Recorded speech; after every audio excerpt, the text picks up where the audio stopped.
ॿुधाईंदा त smart lockdown के हवाले से नसीराबाद में इंतजामिया के हुक्म से पाड़ा सील किया विया आहिनि। इन हवाले से असां वीडियो लिंक ते मौजूद है। आवाज़ न्यूज़ जो रिपोर्टर बशीर लेगारी जी। बशीर जी, वफ़ाक़ी हुकूमत तरफा स्मार्ट लॉकडाउन शुरू करण खां पोइ जेको आहे नसीराबाद में जेको आहे इन आलमी वबा कोरोना वायरस जा केस वधण खां पोइ डिप्टी कमिश्नर कंबर शदाद कोट नसीराबाद जो जेको आहे हिंदू ऐं शेख माला खे सील कराए छॾियो आहे।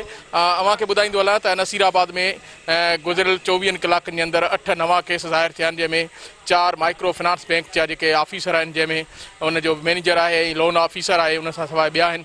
ऐं उन सां गॾोगॾु जेके ॿिया 4 जेके केस ज़ाहिर थिया आहिनि, उन में हिकु पुलिस डिपार्टमेंट जो ASI आहे, ॿियो अवामी चूंडियल नुमाइंदो यूनियन काउंसिल मुरादी जो वाइस चेयरमैन आहे। उन समेत जेको आहे हिन वक़्तु जॾहिं 8 केस नवां ज़ाहिर थिया आहिनि नसीराबाद में, त उन खां पोइ हिन वक़्तु नसीराबाद में कोरोना मुतासिरनि जो अंगु जेको आहे 34 थी वियो आहे। त सम्झ में ॻाल्हि नथी अचे, हिकु तरफ़ जेको आहे कोरोना जेको आलमी वबा जेका वायरस आहे उहो ॾींहों ॾींहुं वधंदो पियो वञे, उन जा केस वधंदा पिया वञनि मक़ामी सतह ते। त उहे कहिड़ा SOPs जारी कया पिया वञनि सिंध हुकूमत तरफ़ां त उन महलनि खे सील कयो थो वञे। पर उन जाइ ते जेकॾहिं एहसास प्रोग्राम जी ॻाल्हि कजे त एहसास प्रोग्रामनि ते साॻी उहो बग़ैर SOPs जे जेको आहे उन ते को बि अमल नथो थिए, उन ते हद खां वधीक माण्हुनि जी पी आहे। उते जेको कोरोना वायरस कोन थो पखिड़िजे ऐं महलनि खे सील करण सां जेके उनखे जेको आहे कोरोना वायरस खे रोकण लाइ कहिड़ा इक़दाम कया था वञनि।